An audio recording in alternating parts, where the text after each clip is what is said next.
the game of the year.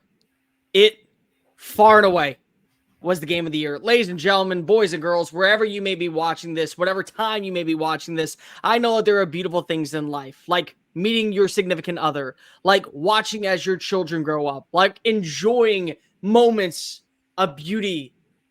But there is only one thing that attests to college football, and a night in Tuscaloosa, Alabama, where we just witnessed, far and away, and we're not even in October, the game of the year. Welcome on into the SEC Unfiltered postgame show. He's Dave Shumate. I'm Cole Thompson, breaking down everything that we saw at Bryant-Denny Stadium at Saban Field. Alabama somehow, some way, finds a way to make a statement in the start of the Kalen DeBoer era, 41-34 final. Real quickly, make sure you hit the subscribe button down below because this is your news source for all things SEC moving forward. And also hit that ring notification. That way you're able to keep up to date with us with all things post-game show, live reactions, Dave Talk Ball, Monday phone-in call hour, Sunday Fun Day, and countless others. Make sure that you download the podcast version of the show wherever you get your podcast listening systems. Follow us on the socials, TikTok, Facebook, Instagram, Twitter. I'm sure we're everywhere else, but who cares right now? At SEC Unfiltered. Follow Dave at Mach10 Sports. Follow me at Mr. Cole Thompson.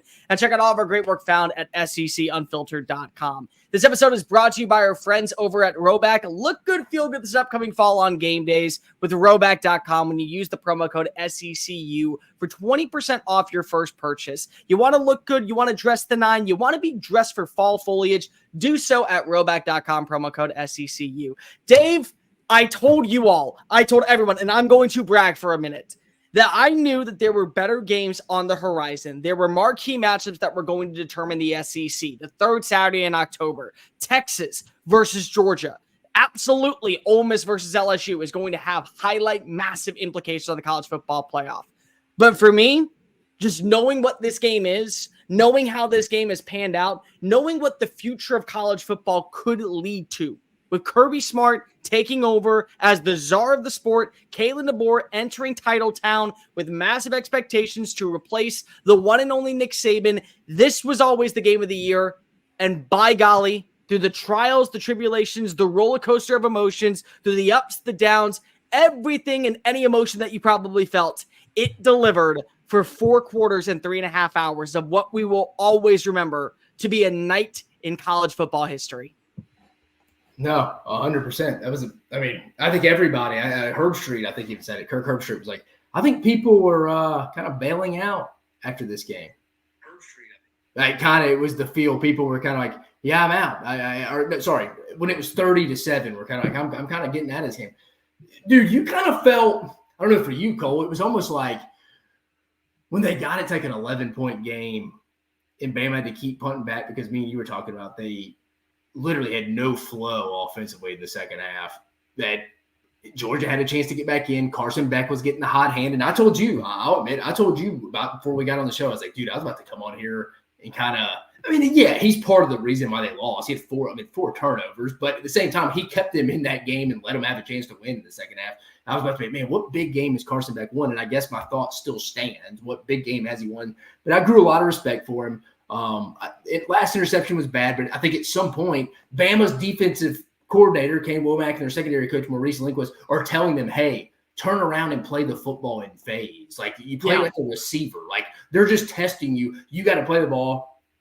Give them credit. Bama made a play when they had to at the end. Tell it 2 halves, though, Cole. We talked a little bit about that. Like, Bama was dominating the first half, 37 at half. You're like, Bama's probably a score away from putting this away. You thought, when Georgia scored, Bama answered with a field goal. It's like, all right, you'll trade 4 points and back and forth. They got the forced fumble one back. All right, you think that's it? You're like, all right, that's it. Hammer in the coffin. That's it. It's over. Ball game. Nope. It's like from those last 3 series, then Bama just got really conservative on offense. I don't know why. We talked about it. Snapping the football, 17, 20 seconds on the shot clock. I always call it the shot clock. I know it's called a play clock, guys, but you just almost they felt really uncomfortable. It was like we're on our heels. We're up 11, we're up 15, but we're uncomfortable. And Georgia was just aggressive. And I think Georgia saw what a lot of us saw. Give them credit. Like, hey, I think there's something to be had on this Alabama secondary at times. Let's go take – hey, we'll probably throw some incomplete passes, some interceptions. Let's go take some risk. At the end of the day, I mean, both these teams have both their goals and aspirations still in front of them. You feel good about Bama making the playoff right now. I think Bama would have to lose 3 games. I don't see that.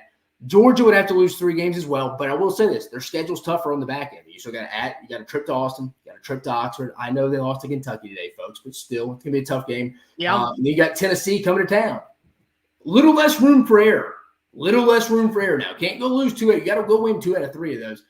I think Georgia can ride off with a little bit of confidence, being like, guys, if we just didn't play the worst half we maybe have ever played in my tenure at Georgia in the first half, we may win that game. Kalen DeBoer could probably go tell his team, hey, guys, if we don't probably go play one of the worst halves of my coaching career, coaching career, we probably win that one going away, and Ty Simpson's getting some reps in the second half. So it goes both ways. You're right, though. Phenomenal game. Impact is, I think, Bama. You can really feel good about them schedule-wise, how they're playing. Again, I don't see them blowing many leads like this again. I feel good about them in the playoffs now. Georgia, still some work to do, though, because of the schedule. I still feel like when we look at this from a 360-foot degree angle, there are still many questions left about the future of the SEC. But I think that it's clear that Alabama is not going to play second fiddle. They're not going to be an easy out. The standard that was expected when Kalen DeBoer was brought in has been met and will continue to be met well throughout his entire tenure. And things are just getting started. Now, the pathway to go to Atlanta, to go to the college football playoffs still could be more challenging, especially depending on what other teams look like. But from what we're seeing right now, the version of Alabama for that first half, just the first half, is a juggernaut. It's lethal. That's the version of Alabama that we saw in those final 5 minutes against USF. That was the version of Alabama that we saw travel up to Madison, Wisconsin, play Big Ten football, and literally beat the brakes off of a program that kept it closer at times with the USC team. That's a program that has all the aura and entity and power and strength and persona and charisma that can hold its own, make a mistake, realize what that mistake is, and come right back. But Dave, for me, like, this game had everything. This game truly had whatever you wanted, you got it. A young player making a name for himself on the primetime stage. Go ahead and welcome in Ryan Williams to the SEC, because I'll tell you what, he's already proven that he is one, if not the top pass catcher in the state of Alabama, and certainly in all the conference. Cole, you're putting Ryan Williams. I will say that the balanced body control that kid has, for him on that, it's ridiculous to take the lead. How he didn't go out of bounds there.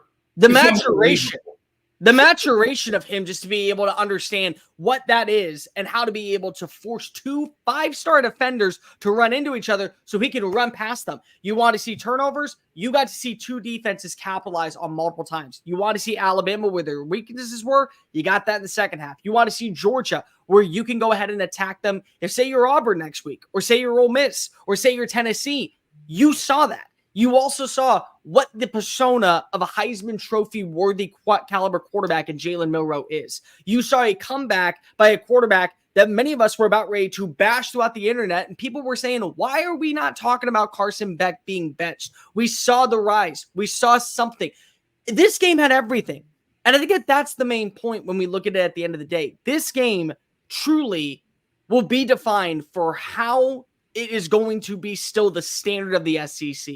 When these two meet on the football field, it is going to be madness. It is going to be chaos. And more importantly, it's going to have massive implications on what decides contender and also the setting standard of the college football world. Cole, you feel pretty confident in saying you feel pretty good about Bama making the playoffs now with that? How can you not? But again, you can't. The thing is that I will say right now, if you play the way that you did in the second half against a team like Tennessee, you're probably losing that game. You are. You probably are. I think if you played that way in the SEC championship and you get round 2 against Georgia, you're probably losing that game. But that would be 11-2, and 11-2 is in the playoff. No, I still feel good about the Tennessee game because you saw. I mean, Georgia saw on film. If you go back watch any Alabama games, there's plays to be made on a young secondary. So I think they saw it. Again, you don't really see a guy like Nico Iamaleava playing that bad in the first half. That's why, again, I'm not taking anything like that away from this kind of win. You celebrate this win again. You're that much closer to getting to the playoffs now because you beat another top 5 team. It's not only that, though. But I feel good. Georgia, I would still, to my other point I was going to ask you, do you feel good about Georgia making the playoffs now? Yeah, I would say so. Schedule?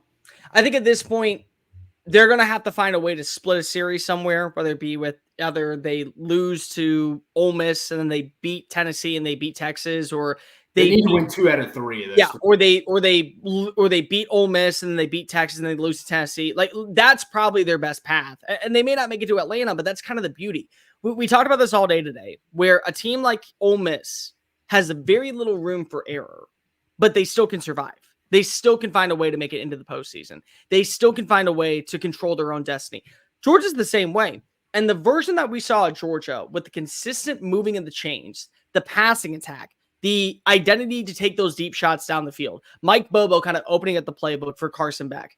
That to me is enough to where I feel confident that they can hold their own, whether it be against Tennessee, whether it be against Texas, whether it be against Ole Miss, to where this may be one loss, but the other 2 that you see on the schedule are going to be massive wins. And I don't know who those wins are against. It very well could be Texas. It very well could be Ole Miss. It very well could be Tennessee. But I'm not worried about them. I'm not worried at all about what we're going to see moving forward when it comes to Georgia, especially if that second half can be brought in, even if it's a sluggish first quarter. So you feel good. You feel good about them getting 2 or 3 of those games. I have to.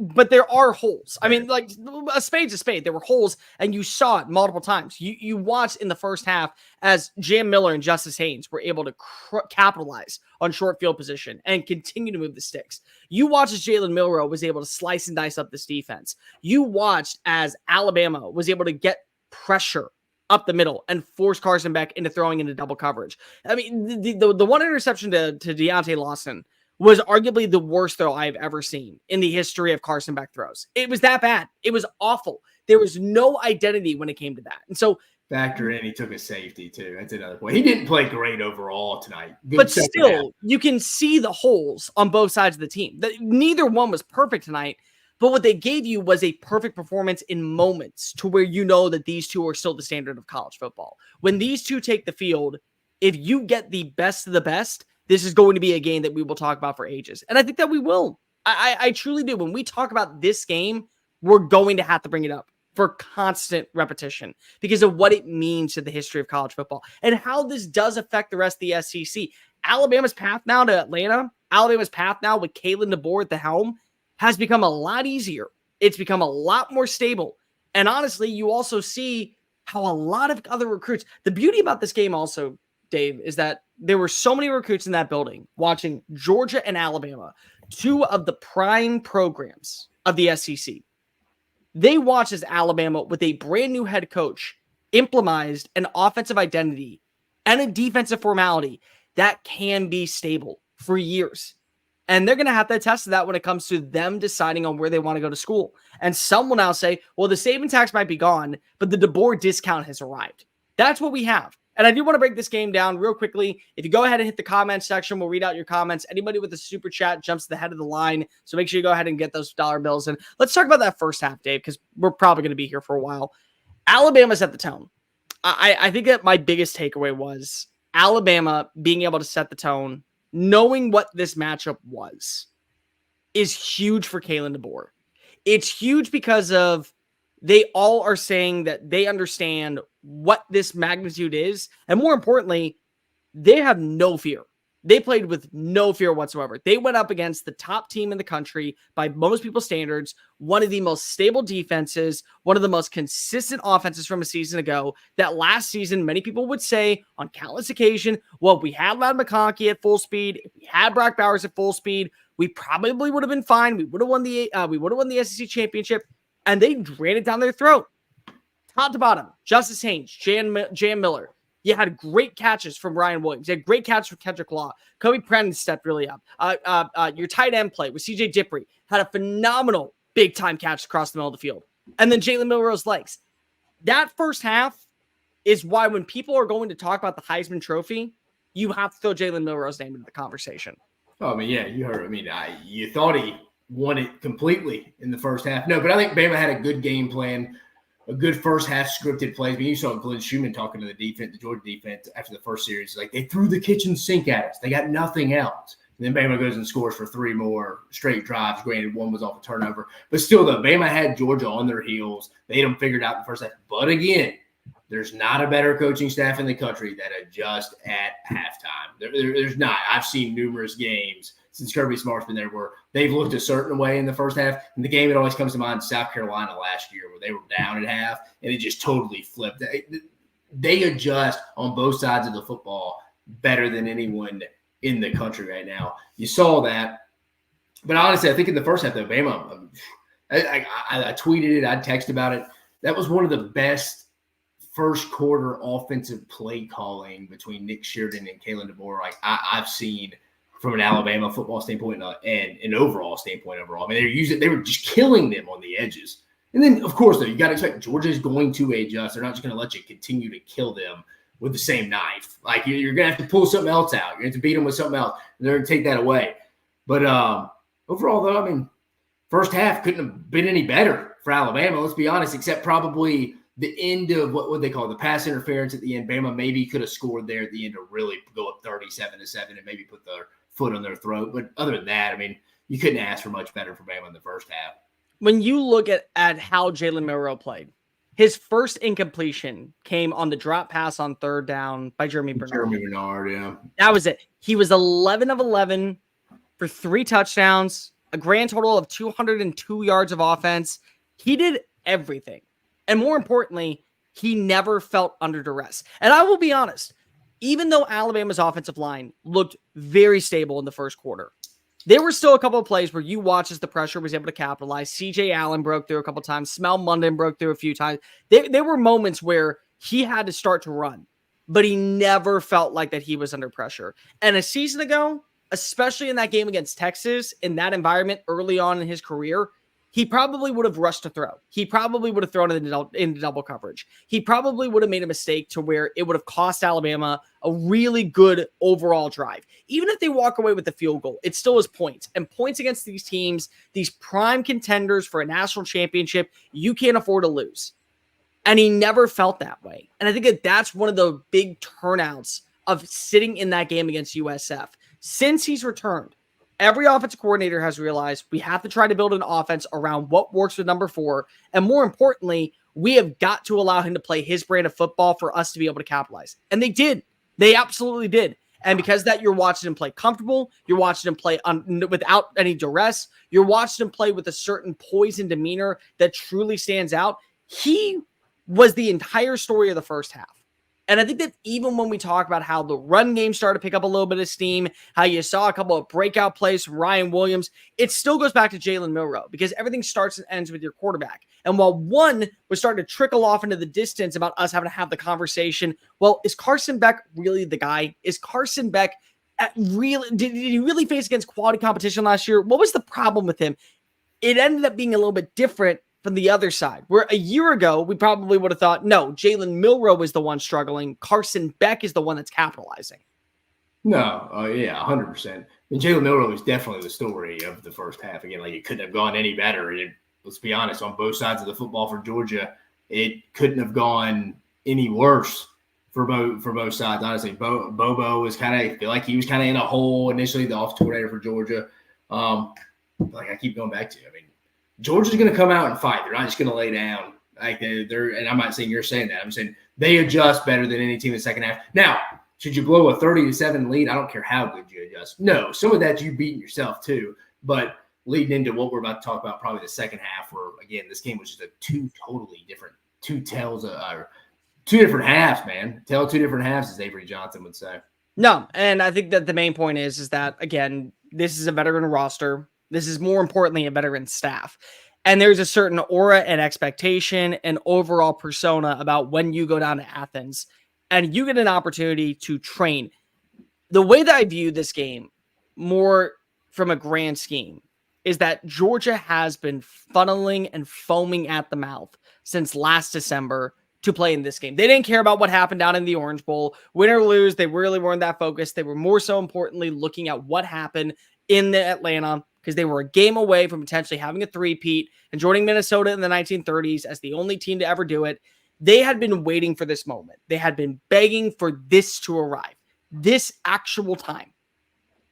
And the second that they came out, you had the big play, you had the punt, then a punt, and then a touchdown, and then Georgia was off to the races. And the thing that I really loved is that even though, and we can probably talk about this a little bit more, even though I know that there was questions when it came to the play calling from Kalen DeBoer and Nick Sheridan, you never saw that wavering confidence. You knew at one point Mike Bobo, you knew at one point Kirby Smart had a meeting. They spoke for a second and said, this isn't working, this isn't working, this isn't working. Take this out of the playbook, take this out of the playbook, take this out of the playbook. This is what we're doing. I don't care if it's 6 plays. If these 6 plays are allowing us to win, we are going to run them until they make a stop.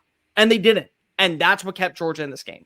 And I think so. Georgia adjusted, and they just never adjusted off of it because you were up so big, and I think they thought they could get out of it. And again, maybe if Bama gets a 4th down stop, and what would Georgia finish on 4th down? 6 for 6, 5 for 5, without looking it up off the top of my head. I think they were 5 for 5. They may have been 6. And again, give Georgia credit. They stayed in 4th and manageable. It wasn't like Georgia was converting 4th and 15 here on a regular basis. I mean, it was anywhere from 4th and 2 to 4th to 6. I think if I remember right, I think 6 was the longest they had. It was a 4th and 6 was the longest play, and they were 5. So it went anywhere from 4th and 2, 4th and 6. Very manageable across the board. Now, Kirby just went aggressive the whole time. And again, I know a lot of people are like, well, yeah, he's down 37. He's going to have to. But immediately, they're just going for it, just trying to stay ahead. You thought the Bama defense, it's like, all right, well, if they're going to take 6 minutes to go score, that's fine. You answer it with a field goal, you feel good. And that's when it's kind of went downhill. When they did nothing off the Carson Beck fumble, it felt like you gave Georgia like a all right, like they kind of seem off a little bit offensively. Our defense is kind of settled in with their adjustments, and you're sitting there if you're an offense, if you're Todd Hartley, Mike Bobo, Stacey Searles, you're sitting there a little bit like, guys, if we could kind of get something going here offensively, we can get back in this. And boy, did they get back in it. I mean, they took the lead for about 12 seconds. But, yeah, I mean, we'll talk about the second half. But that moment, that exact moment, you get the fumble. That's where and I'm not trying to compare the two. I'm really not. But in a Nick Saban-led team where a guy who has been there around the block, he knows that a coach like Kirby Smart can easily come back, can force this thing to get really interesting down late, that's where you go for the jugular. That's where you take that deep shot. That's where you go swing. That's where you go strike. That's where if you have an offensive coordinator like Steve Sarkisian or Lane Kiffin, somebody that's been a coach before, they're lining up and they're saying, you know what? We have to kill it here. Because if their momentum is at an all-time low, if we punt it right back to them, they're going to feel like that, okay, the game is in our hands now. And that's one of those 4D chess matches where Kalen DeBoer, who, by the way, proven winner, another win, a massive win for his overall career, something that is going to be a major staple stone for him when it comes to talking about where he ranks among the tier of coaches in college football. But in the SEC, that's something that you're just going to have to learn. And because if he doesn't have that experience, okay, we can punt, we'll be fine, we'll be able to capitalize. You can't do that against a Kirby Smart. But a guy like Nick Saban, he will go for the jugular. Because on that drive, when you look at the play design, run, quick pass that's a swing to the outside for a gain of 4, we're going to punt it right back to them. That's where momentum shifts immediately back to Georgia's sideline. Cole, what are you worried about any of Georgia? What's your thoughts on Georgia's weapons? Obviously, they miss Ladd McConkey. Brock Bowers still feels like they're searching for that guy that they truly trust on a consistent basis, whether it's Dom Lovick, Colby Young.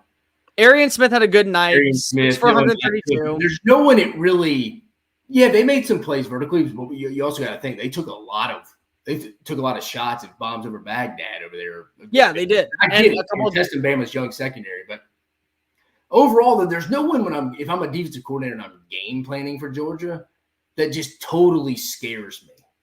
There's no one that I'm just like, we got to double him, boys. There's not really anybody. Yeah, they're going to make some plays, but there's nobody you're like, yeah, really scares me. Like you had to do with Bowers. You didn't really have to do with McConkey, but for Bowers, you definitely had to go in game planning, bracketing him with a safety. Does nobody scare me at the point of where you're going up as an elite secondary? No, I would agree with you on that. But at the same time, I watched as Arian Smith was able to get 2 catches for 20+ yards. I watched as Dominic Lovett was able to go ahead and haul in a 34-yard pass. I watched as Dylan Bell was able to score on a 67-yard score. I watched as Colby Young caught a 34-yard pass. I watched as Cash Jones. I watched as Lucky Lawson each picked up first downs. The thing is that when you look at how Georgia plays a certain brand of offense, they don't need elite playmakers. What they need is for their quarterback to be able to deliver. And when he did, you saw it. And you saw that consistency and you saw that continuity. And again, if we're talking about just the first half, if you were somebody that turned off this game at halftime thinking that Alabama was up as big as they were, and it was going to be out of sight, out of mind, 30 to what was it, 37, you're going to feel really confident. And then if you talk about the second half, where Georgia goes on a 27-11 run, I mean, like, that's the difference of the game, is that they played two halves. So the second half version of Georgia, with Arian Smith catching a 34-yard pass, with Dominic Lovett catching a 32-yard pass, with Dylan Bell scoring on a 67-yard play. Like, those are moments where I can feel confident. I can feel like Georgia has those playmakers. And yeah, is it a young secondary? It is. But at the same time, Kane Womack spent countless hours in the film room trying to make sure that everyone was up to pace. I mean, even newcomers like Damani Jackson coming on in, Keon Sabb coming on in. They're supposed to be the guys that kind of fill in the roles later on. Zebian Brown stepping up in the most critical moment of the game on a play before where, honestly, if that was a little bit higher thrown, he would have been called for a pass interference. Yeah. I mean, it's the margin of error like that for him to realize I cannot make that play again. I got lucky, and if that happens a second time, I'm getting flagged and they're down at the 1. Cole, and it makes me play. This is what's going to be key for Georgia to make the playoffs. And yes, I'm saying the playoffs because, again, it's the schedule. It's not the team. But we mentioned those 3 games. We'll get into that in a moment. Clemson. This is what Georgia's done in the first half of games against their 3 best opponents offensively. Clemson, 6 points. Kentucky, 3 points. Alabama, 7. Yeah. All right. If Georgia ultimately wants to reach their ultimate goal, which they're to that point now, it's national championship or it's a very forgettable season, they're going to have to come out better. They're going to have to start games better. I think Kirby's that's 3 just data points right there. It's like Mike, if I'm Kirby, he's talking to Mike Bobo. Mike, something's got to change. We start slow for whatever reason. I don't know if it's actually a real thing or not, but stats back it up. We start slow. We got to start faster against teams. If we start slow like that in Austin, we're probably going to lose again. If we start slow like that in Oxford, we're probably going to lose again. Tennessee at home, you're probably going to lose again. You got to start playing faster in those games. You're going to continue to lose against good teams. Kentucky, yeah, you can go fight yourself back because they're not very good offensively, and Georgia will ultimately go get. And again, that was a game they easily could have lost. So I think if I'm a Georgia fan, if I'm Kirby Smart, if I'm Mike Bobo, yeah, the defense wasn't great in the first half, but that was the only game that they had really were outclassed, outcoached in the first half defensively. The first half offensively with Mike Bobo, it's been a pretty consistent theme against their better opponents. I don't disagree. You know you're going to have to pick things up, especially if you want to start showing that kind of poise of where you are in the ranking system. Because Georgia at 10-2 is going to get in the playoff. I don't think you or I are going to wonder about that. Well, because they have a hard schedule. Their schedule bodes into their favor. And again, a loss to Alabama with what could have been the biggest comeback in school program history and in the 3rd largest comeback in SEC football history, that's going to play well into your favor. That's immediately going to boast up your resume when it comes to if it ended in a win, and it certainly is going to help you out when it comes to the loss. The points that are really important here are going to be how they look in the first half against Ole Miss, because that game is on the road in Oxford, how they look against a Tennessee team that currently is playing its best brand of football we have seen probably since 1998, and how you play on the road against Texas. And if you are able to get at least 2-1 in that series, you'll be fine. Alabama's game plan, for me, most importantly, especially in the matchup against a team like Tennessee, you cannot have your foot be kind of idle on the gas pedal. You have to be able to continue to capitalize when you come out of halftime because of programs like that. And more importantly, programs like that at the national championship level, programs that you could face in the college football playoff, Oregon, Ohio State, whoever the hell else actually makes it, you realize at this point that they're going to be able to strike fast and they can play catch up. So you cannot take your foot off the gas. I still think because of it is such a young staff that doesn't know exactly where they are in the SEC and how to be able to hold their own against other opponents, they kind of took their foot off a little bit to allow this thing to get kind of close. And again, it's little things like not running down the clock all the way to the 2-second marker. It's Yeah, little things I think everybody little watching things like knowing that you're 17, 20 seconds left. You're right. It's little things like running the football on first and second down. It's little things like not throwing for it on first down to just kind of throw the defense off its pattern. It's ideologies that are supposed to make the clock bode well in your favor, but still things that end up hurting you because if you don't capitalize on them. And they'll be fine with that moving forward. And again, this is the first SEC game and first SEC test for Kalen DeBoer. But there's so much more that has to go into it. Dave, you and I both are Alabama alums. I felt a rejuvenated spark inside of Bryant-Denny Stadium that had been missing for a little while. And I don't think it's because of, again, Nick, his standard, the way that players always crushed opponents, because at the same time, they can only do their job. Nick Saban has brought up multiple times on record how this is a team that can only play against the competition that lines up against them. And if that team doesn't show up on the opposing side, they're shit out of luck. That's kind of the case. But I feel like that right now, Alabama fans are starting to realize that Kalen DeBoer is going to have to kind of earn his way up into the SEC, but they're willing to work with him and that they believe that there is a future that is very promising with him. And that kind of at this point, it's no longer writing a new book. It's just opening up the next chapter and retaking over for a new author. Like somebody died who was trying to finish the book. And instead they said, hey, you guys have the same writing style. Let's go ahead and work this through. And that's exactly what it felt like tonight, at least for the first half. Yeah, I mean, I've said it since they hired Kalen. I think it's the best coach you could have hired. It was 100% the only hire that you could have made for my money. And then Chris Lowe was on our show the other day on Dave Talks Ball, and he spent the first week there, I think, against Western Kentucky. It was just kind of like, yeah, people's, for lack of a better term, people's assholes just aren't as tight around the building. Like you're walking around, it's like, Kalen DeBoer just like you more breathe. He's probably the perfect, and Nick Saban said this, perfect transition into today's era of college football where you can't just be you can't be yelling at players or bringing them down. You kind of got to be a player's coach. Jalen Milroe said he's never been as close to a coach as he has with Kalen DeBoer. You saw him, again, a lot of people think he's pretty just kind of reserved. I mean, you saw him get fired up at the end of that first half. He wanted to pass interference. That to me was the ultimate moment of this is why you're the right coach. Because if he's docile, he's able to keep his composure. He's not getting frustrated at the little things the way that Nick did. But what he does is when he realizes a egregious call against one of his players, he will go to bat for them. And players will respect that. That is one of those moments where you realize we got the right guy. Yeah. If you are sitting in the athletic department and you're trying to figure out, well, we could have gone after Sark. We could have gone after maybe Mike Norvell. We could have done this. We could have gone paid a lot of money for Dantley. You just immediately kind of just cool down. You're like, Greg made the right hire. That is 100% what we want to see. No, you're fired up to you blew the lead. I'm sure he was sitting there, Kalen, on the sideline when Georgia took that lead. It was kind of like, oh my God, like our first big game at home. I'm going to go blow this. But they ended up making a play when they had to. So give them credit. Again, it's probably not the laughable win you thought maybe in this.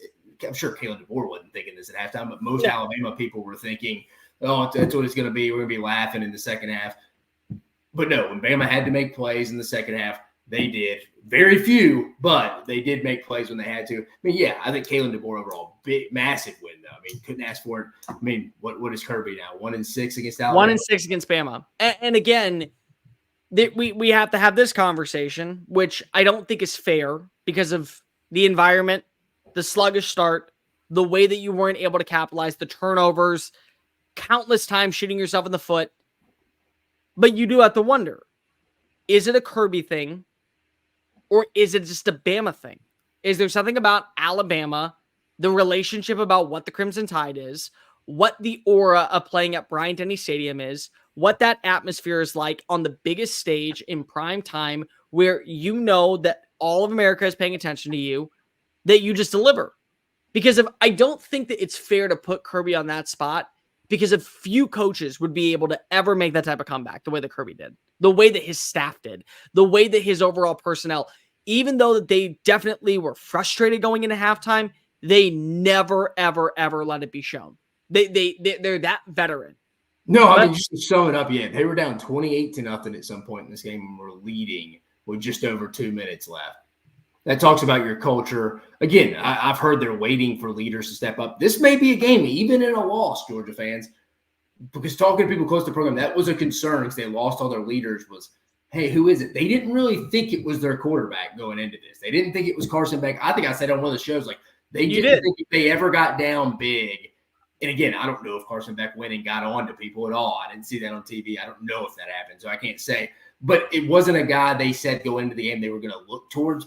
Maybe a second half performance kind of springboards Georgia, and they really go pull off. But hell, maybe all three of those games I was talking about, at least 2 or 3. And I think they will pull at least 2 or 3. But again, maybe this helps Georgia be like, yeah, this wasn't just a demoralizing loss. We actually can build off this. Hopefully we see these guys. I don't think Bama and Georgia are going to play in the SEC championship. That's just my opinion. But because I think schedules are so difficult. Well, the problem is also if somehow Texas is the one that beat them, Texas will have the head-to-head. That's what I'm saying. Yeah, it's just like that takes away from nothing from Georgia. It's just it is what it is. They're going to get to the playoffs right now still. But I mean, yeah, again, for a conversation for another day. But no, I mean, give Kirby and them freaking credit, dude. That was impressive to battle back in that environment that I'm sure was, again, Bama environments can be a little lazy at times because it's a little golf clap crowd where they're they're spoiled over the last 17 years. They're spoiled. They were for over the last 15 plus years. It's always been a spoiled fan base. Even before Nick, he was a spoiled fan. Yeah. But I think tonight, again, I wasn't there. You weren't there. It felt like the energy was there when they went up 28-0, and Georgia being able to combat that and have a lead with just over 2 minutes left. Yeah, I mean, there's impressive things to take from both teams, and there's things to take from both teams that you're like, yeah, they can go fix. But the good thing is, Cole, we both know there's 7 games left for both teams. Ryan Williams is amazing. And I'm not even going to say he's amazing for a 17-year-old. He's just so. Did you see that, Cole? Did you see that tweet I sent Jim Nagy sent out? They said if he left early as a third-year guy, 19 in the at the Senior Bowl. He still would not be 20 at the Senior Bowl. He would be the youngest player in Senior Bowl history. But Dave, like the way he plays football and just the maturation of not just being on the brightest stage in the biggest moment, but the route running, the ability to stop and go, the ability to understand where the sideline is and tiptoe it like he is on a tightrope on the top of the Empire State Building, all of that. When you think about that, that's what's so mind-boggling about him. It's not that he finished with 177 yards. It's not that he was the one to act like the veteran in the biggest moment of the season, in the biggest moment of the Kalen DeBoer Alabama era.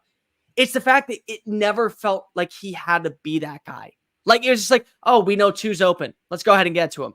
You know who lives in that persona? Guys like Amari Cooper. Guys like Julio Jones. Guys like who are a part of the history of Alabama that are never going to be duplicated. That we put them on a pedestal for what their impact was to the program. Guys like Devonta Smith in his senior year.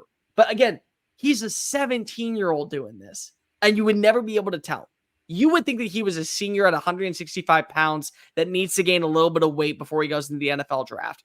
And he is still only going to get better. Which, for my money, that's the horrifying part. And again, when you look back at his entire recruiting process, because remember that this was a kid that decommitted from Bama at the first part. This was a kid that didn't know if he wanted to stick around because the Saban tax was gone. He listened to Kalen DeBoer. He said, you know what?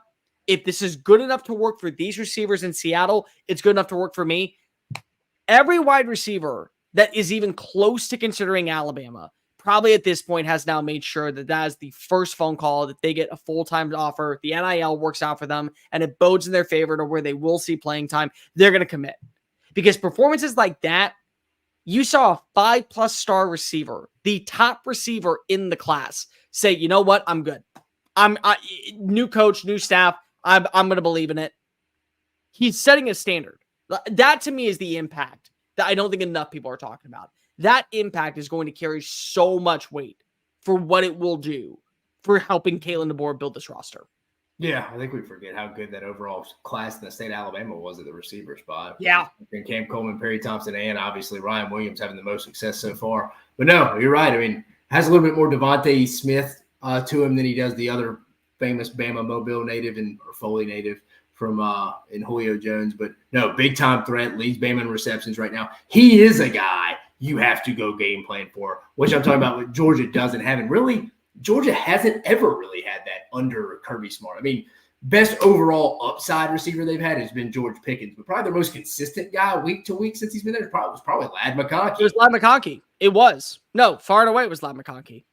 And Ladd McConkey was a 3-star kid that grew up a Tennessee fan that no one really recruited. Tennessee never offered. So it is funny that Georgia has not been able to take advantage of finding some big-time receivers like Alabama has over the years, and obviously this year with a rookie freshman Ryan Williams. But again, Bama's very athletic and fast on the receiver spot this year between Kendrick Law, who I know went out a little banged up. Jeremy Bernard. Anderson. Yeah, Jeremy Bernard's kind of that underneath kind of possession guy, but can also take the top off the defense. Ryan Williams can win at all three levels. Bama's pretty unique across the board. They don't have that big-bodied receiver to go win in the red zone, but they have a bunch of explosive threats, man. That's the thing is that if you're pairing a quarterback right now that was known last season for a guy who couldn't hit singles, couldn't hit doubles, but he could hit triples and home runs. He could easily find it 45 yards down the field, and you're giving him receivers that are going to make those type of catches. Like, it's a perfect formula to set a standard and establish a culture in a new era of Alabama football with Jalen Milroe, with Jeremy Bernard, with Ryan Williams, with Kendrick Law, with Colby Predence. All that aside, you have the guys that are not afraid to get vertical and be those explosive type playmakers. And again, could you probably benefit in the offseason, maybe adding in a 6'4", 210-pound wide receiver? Yeah, it would probably benefit you just for a red zone attack. But still, for the first year for a quarterback that is going into his final year and probably now hopefully going to not only set records, but maybe even win a couple of individual awards, you feel really good about the current staff that you have at your disposal. Because what builds up the confidence of Jalen Milroe is having guys that can go catch those 40-yard blasts down the field. It is those guys who are going to be there for the 50-yard bombs. It is those guys who are going to be able to win at the line of scrimmage, beat a defensive back, and they're going to be wide open for an easy score. Like that's where you feel confident if you are Jalen Milroe at this point.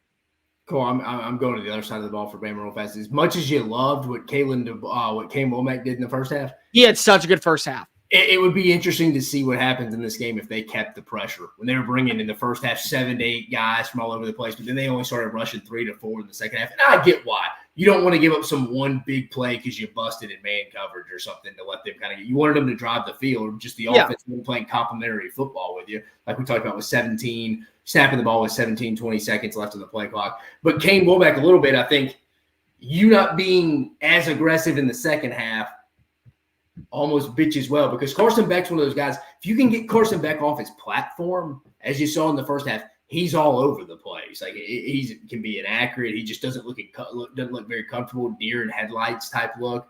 But when he can sit in the pocket and get protected, yeah, he's going to go out there and he's going to spray it around. He's got one of the more higher upsides of any of the quarterbacks that will be drafted in this 2025 draft class. So, again, if I bet Kane Womack goes to bed a little bit tonight, probably after a cigar and a glass of whiskey. But as well, and unfortunately, even though as bad as the second half was at times, the first half he earned both of those. He did.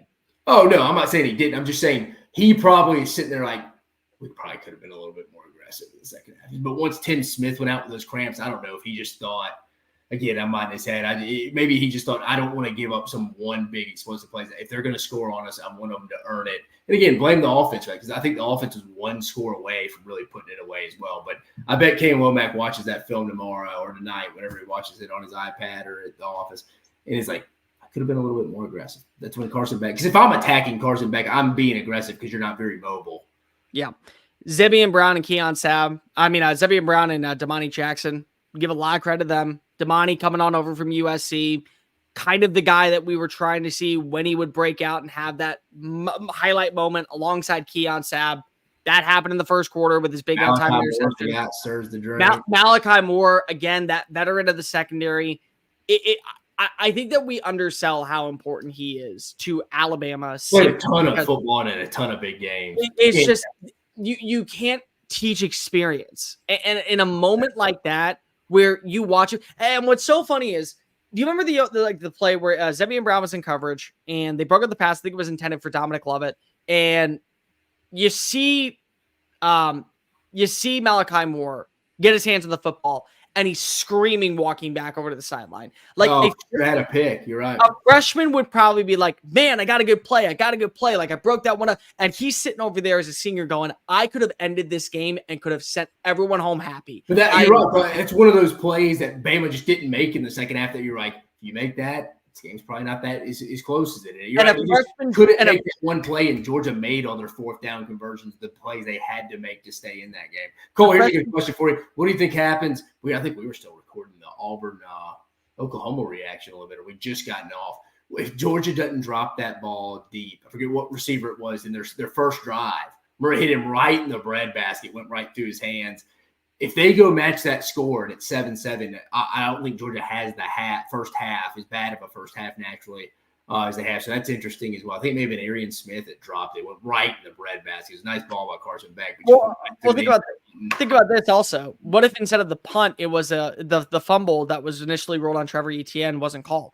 And what at that point, now you get the ball at midfield and now you're Alabama and maybe you're up 36-6 at half or 36-7 at half. Yeah. Like, there's so many what ifs in this game that happened that the momentum swings were wild. But for me, again, when I just talk about the secondary, Keon Sabb is new. You have a young guy in Zebian Brown. You have Damani Jackson that's coming over from USC. You have some players like, Devonta Smith, who is getting used to playing that star position. There's so much that having the experience of playing on that primetime stage and knowing what that atmosphere is like, that every coach like a Kalen DeBoer can appreciate. And more importantly, probably needs, if we're being just completely transparent. Yeah. No, you're right. Yeah. Let's get to the comment section real fast. Georgia will beat the blank out Tennessee. They could. I mean, if Tennessee decides to have a B- performance and Georgia decides to wake up in the first half, yeah. I mean, it's always a good game. I think that this year is going to be no different. The thing is that in 2022, when these two went up against each other and it was dubbed as one of the games of the year, Tennessee didn't have a defense. Tennessee has a defense now. One of our favorites, honestly, and I just want to give him a shout out because this man loves us and I appreciate it. SEC Unfiltered fan number 1, UT Gump Bags, Bag Gumps. I hate both teams getting out of the way. Gumps got away with several PI calls all night. Carson Beck was very inaccurate. For the first half, he was. I mean, and I'm not going to sit here and say that Alabama didn't get away with several PI calls because they did, but so did Georgia. And so if you want to say that flags were being called against Alabama, flags weren't being called against Georgia because there were multiple times where it felt like both flags were not being called against each other, at least for my money. No, yeah, I'd agree with that. Epic classic between Gumps and Humps. All right, that's a pretty good one. Williams kid is special. He's crossing safety hits and snapping them in half. That Jacoby Thomas hit on Barnes and OTU game. All right, Gumps, we're not talking about UT. I'm just not doing that. Roll Tide, baby. Jake, Roll Tide. Alabama, Tennessee, Alabama, Texas in the SEC championship. If you were to make a bet right now, would you say that that's what the SEC championship is? Who you said? Texas, Bama. Yeah, Texas, Bama. Probably Texas. I'd probably lean Tennessee right now because I think the schedule's easier and I think they beat Bama head to head. Well, let me ask you: do you think if they beat Bama head to head and they beat Georgia, or does Georgia beat Tennessee? I think Georgia loses. God, you guys, Georgia loses to Texas, man. They're just gonna win those two tough ones. I mean, preseason I had Texas beating Georgia, and I had Georgia beating Tennessee in the regular season. I had Tennessee 10-2. I had Tennessee losing to Oklahoma, and I had them losing to Georgia. Fair. I mean, the way it could work is Tennessee, I think, would go if they were 11-1. That would be the only way. Because that's a real possibility. Tennessee is 11-1. I mean, if you made me bet right now, I think Tennessee's probably under. Not talking Tennessee, but I would say Tennessee's 11-0 going to the Georgia, or 10-0 going to the Georgia. 10-0. I'd be shocked. I mean, if Alabama looks the way they did in the second half against Tennessee, they will lose that game. They will 100%. I think this is fair. I think both teams take a lot from this game and have different strategies in these situations later on. I think Georgia's going to come out looking better in first halves offensively now, and I think Bama will probably be a little different when they get lead. So I think this is going to make both teams probably a little better down the line. Fair. Go ahead and get your comments in. We'll read them before we get on out of here. J.M. Jones, Bama at Missouri is going to be lit. Ole Miss goes down. Bama's king once again. Honestly, yeah. Missouri had an entire off week to prepare for what is going to be one of the best games in the SEC next weekend. Or honestly, for my money, the marquee game in Texas A&M versus Mizzou. And if Mizzou is able to go into College Station and regain that kind of aura, they may be able to make this thing interesting. They have the wide receivers. They have the personnel on the ground game. They have enough punch defensively to at least fight back. But I'm not ready to go ahead and say this is great. Ole Miss goes down. Ole Miss right now it's bad because for me, if they don't get off the mat next week against South Carolina, and I mean absolutely obliterate them, they may go 9-3. There is a very good scenario where they lose to LSU, they lose to Georgia, and they go 9-3. And then they're out of the playoff. So very fair point. Bama's king once again. Gas defense looks stable or elite. Gumps have scored more. They suck. Thank Gump. Texas will win the SEC this year. It's not that far-fetched. It's not. Texas had its moments today where they struggled, and I will say this, Texas is going to give up a game. It may be to Arkansas. It may be to Kentucky. It may be to Florida. It may be to Georgia and on someone else. They will give up a game, but they still could win it. Even today when they were sluggish at times, even today where it didn't feel like the offense was humming, you still had the big DeAndre Moore touchdown catch from Arch Manning.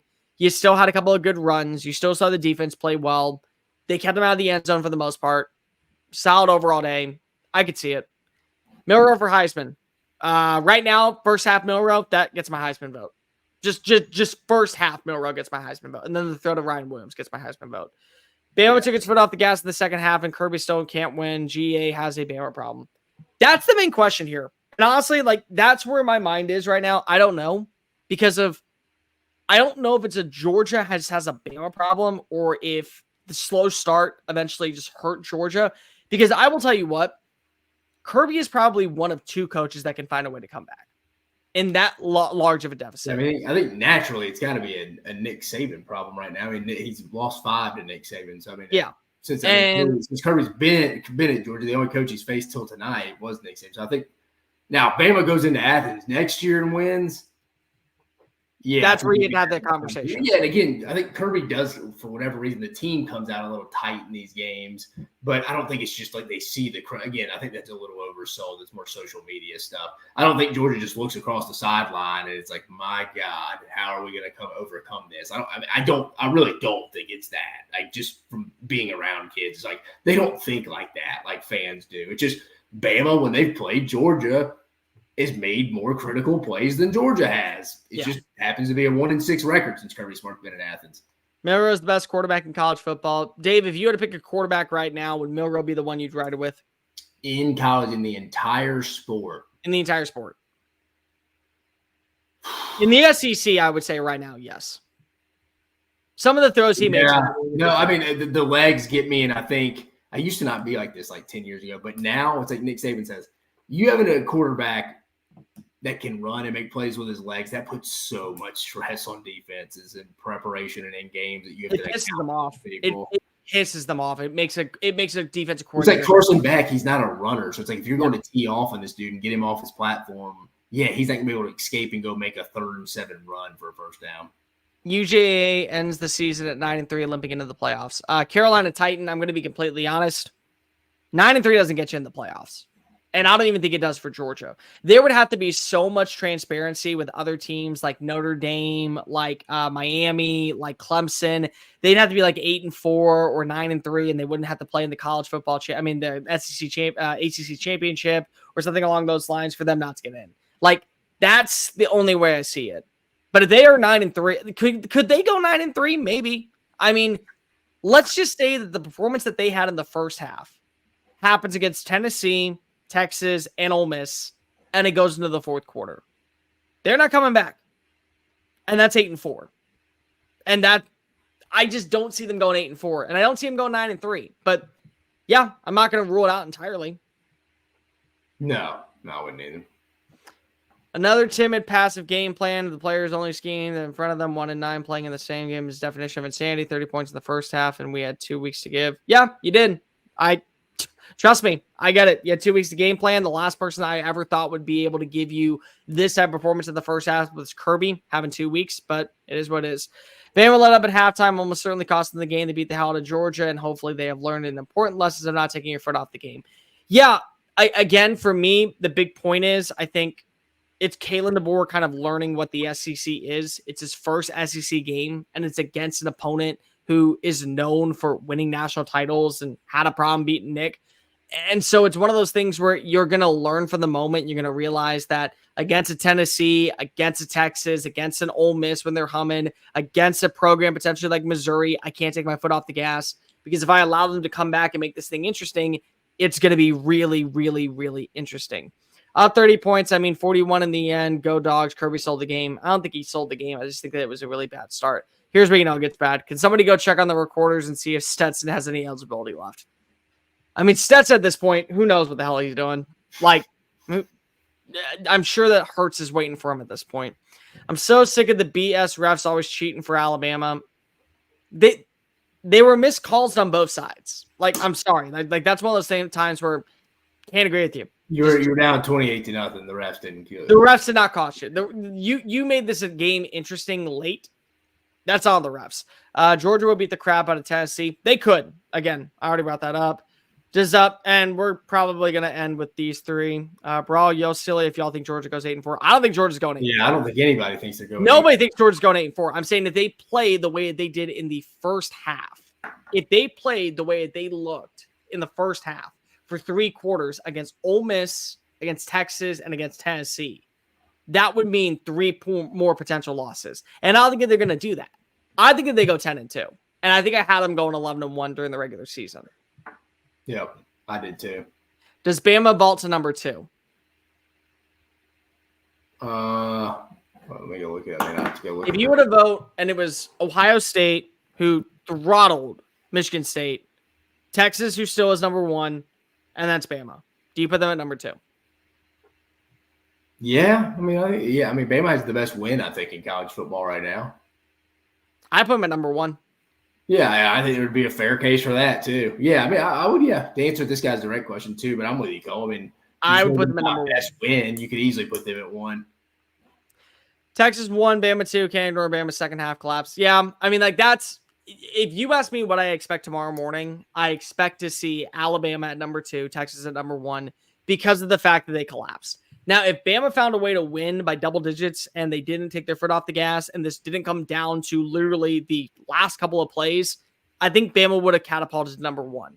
But I think that because of Texas, they never gave up the lead. It was a close game, but still they found a way to win and they still won by double digits.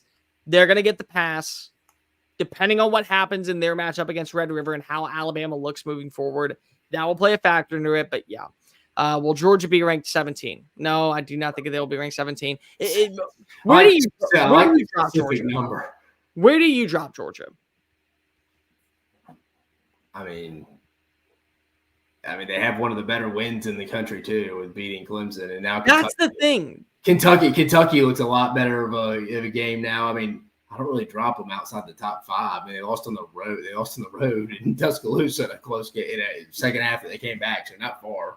Okay, here, let me ask you. Head-to-head right now, you had to pick Miami or Georgia. Who you taking? Georgia. So 6. Yeah. 6 at the worst. Because I think that Miami may be at 5 simply because they won the football game. And then you put Georgia right there. And at that point, you're doing a coin flip, an undefeated versus a one-loss team. The loss for Ole Miss to Kentucky may put them at number 10, may put them at number 12, may put them at number 13. A loss to Alabama, an Alabama team that has a Heisman caliber trophy quarterback, Heisman trophy caliber winning quarterback, a 5-star phenom at wide receiver, a cast of defensive backs that made consistent plays, a stable offensive line, and one of the best coaches in college football. That's 6 at worst. I mean, I would honestly have no problem switching Alabama and Georgia. Yeah. I mean, at the end of the day, the rankings don't matter. We still got a lot of football to play, folks. But yeah, to answer the question, I'm not dropping Georgia far from losing on the road to Alabama. Do you think Georgia? You go with the question. Yeah. Well, yeah, I know. I can't ever get it out. That's what she said. Do you think Georgia and Ohio State are a little overrated? Great show, guys. Number 1, thank you, Life Application. We appreciate you and your support. I don't think Ohio State's overrated. I think Ohio State is very much a subject to the moment type of feel where who have they played is going to be a major storyline for them. and the sluggish start against Marshall is going to hurt their case. But they're built to win the Big Ten for a reason. I think that it's still way too soon to decide what they're going to be. Georgia, you can't say overrated because they found a way to at least take the lead with with a little over 2 minutes left. I mean, sorry, that's not overrated. Now, maybe as the number one team in the country, sure, I can understand that, but not overrated in terms of where they are. It's still top 5 team. Yeah, so the coaches poll hasn't won. AP has Texas won. So, no, I don't think Ohio State ain't even lost the game yet. I don't think they're overrated. And Georgia, again, losing on the road in Tuscaloosa is nothing to be ashamed about, especially when you fought your ass off coming back from 28-0. So I'm not going to drop you too far from that perspective. Still think it's a little too early to be calling anybody overrated or even underrated. What are y'all's power rankings right now? I'm not going to give the full one. I'll do my top 3, 4 real fast because I think that's fair. Number 1 is Texas. Number 2 is Tennessee. Number 3 is Alabama. Number 4 is Georgia. Yeah, I mean, is it more of a resume or eye test? If I was going to eye test, I'd probably go Tennessee 1, Bama 2, Texas 3, Georgia 4. Resume, you probably got to put Bama 1 because they have the best win. Then Texas, I would probably say, because they have the second best win, I think, against Michigan. Then I'd probably go Tennessee and Georgia. And you could honestly make a case, I think, for Tennessee, Texas, or Bama to be number 1. I think the only one that you can't make a case. Let's be honest, Tennessee's probably looked the most dominant out of anybody through 5 weeks. Tennessee, for me, has still not played their best version of football, and they've still won by double digits in every single game. Yeah. And I think that's where that conversation is. And that Oklahoma game was worse than the score indicated. That's the best game I've ever sseen. Appreciate it. Put some respect on the 17-year-old's name. Ryan freaking Williams. Is that what you want for respect? Ryan because freaking you want me to call him God? Because of holy crap. The dude is just elite. Do you want me to call him elite? Because honestly, I'm gladly okay with it. Texas played Mississippi State though. Hunter, I'm not disagreeing with you, and I'm not disagreeing with how these games end up going. What I am saying is that unfortunately, Texas found a way to win by double digits. Alabama blew a 28-0 lead. That's a major thing. It is what it is. You call a spade if you want, but that's what it was. Texas over ugly win over MSU. Bama's ugly win over USF. Yeah, you want to what? I've made this clear on multiple occasions. I believe that everyone gets one. If that's the one that Texas wants to burn early on in the season, ugly win, go ahead and burn it. But you are allowed an ugly win. Missouri's ugly win was against Vanderbilt. You're allowed to have an ugly win. That's A-okay. But you get one. Afterwards, we start judging you a little bit. OU walked into Auburn with a freshman quarterback without their top 5 QBs. And what? Yeah, they did. And that's a major. And again, if you're asking me right now, what do I think of Oklahoma? Their defense is built for the SEC. I don't know what their offense is just yet. And that's A-okay for me. That's totally fine. Their defense is good enough to win you games in the SEC. Your offense, let's wait to see some players come back, and then we'll get a better judgment. Let's see Michael Hawkins play a little bit longer, and we'll get a better judgment. Because honestly, it's 1.5 game a series to understand where they are as a program. And they were missing some players. And your defense was the reason why you won that football game. Your defense in playing against a quarterback that finally was meant to make a mistake was why they did it. OU would have beaten healthy Tennessee with Hawkins in a quarterback. Okay, yeah. We're not going to go that far. Tennessee didn't play nobody. They won by double digits, and they played with the. They didn't play anybody today. You're right. Yeah, and they still had a. Last week they played in Norman, and they had a B+ performance at best on offense. Probably actually a B- performance on offense, and they won by double digits. That's kind of where they are. Last one, and then we're going to go ahead and close it out because we got Sunday Funday in the morning, and that's going to be a fun show. Where does Missouri fit in the top tier of SEC teams? Are they in? I would put Missouri and Ole Miss currently in that tier of contenders, but little room for error contenders. You have to look perfect the rest of the way through. And if you get a loss, it has to be a very, very, very close loss to a really quality team, like an Alabama, like a Georgia, like one of those two, because the way the schedule works, if there are enough 10-2 teams, unfortunately, the logo of Ole Miss and Missouri don't pull enough. And I do think that Missouri at this point, getting to that bye week was really, really important. Being undefeated, I give you immediately one. Like I said, I give you one. You get one game where you're allowed to look a little under the radar, very sluggish, not that polished. One game. That was your game. Double overtime against Vanderbilt, where they had to miss a field goal. You can't have that room for error. Same thing for Georgia. I mean, the same thing for Ole Miss. They blew it. They lost the game. But that's where I have them. They're in like that tier of wait and see contenders. They're better than they're outside the top 4 to me right now. They are certainly better than I would say like a South Carolina. They're better than I would say right now a Kentucky. I know that sounds like an oxymoron because Kentucky beat them. They're better than probably an Auburn. They're better than an Oklahoma. But there is a separation between where Missouri is and where Texas is, or where Ole Miss is and where Georgia is. Just I can't. Big game next week for Missouri. We'll have a conversation on Missouri next week. If I can't talk about them until next week. Big game next week, and a big game also for Ole Miss as they travel to Cola to take on South Carolina. We had a long day. This is a long hour. Thank you for joining us. More importantly, thank you for being here and giving us the moment. College football, beautiful sport, game of the year. Dave, I'm going to see you in probably, 7 hours to go do Sunday Funday? Yeah, 10 a.m. Eastern. Yeah, 10 a.m. Eastern, 9 a.m. Central. So, for Dave Shumate, I'm Cole Thompson. Real quickly, make sure that you hit the subscribe button. Make sure that you also hit that ring notification down below. That way you're able to keep up with us whenever we do Sunday Funday, live shows, Dave Talk Ball, the Monday Morning Power Hour, all of our other fun content. Make sure that also you're following us on all the socials, TikTok, Facebook, Instagram, Twitter at SEC Unfiltered. Follow Dave on Twitter at Mach10 Sports, me on Twitter at Mr. Cole Thompson. Download the podcast version of the show and check out all of our great work found at SECUnfiltered.com. Alabama secures the first major win of the Kalen DeBoer era, and it is still known as Titletown, USA. For Dave Shumate, I'm Cole Thompson. Go Dogs, roll Tide, peace.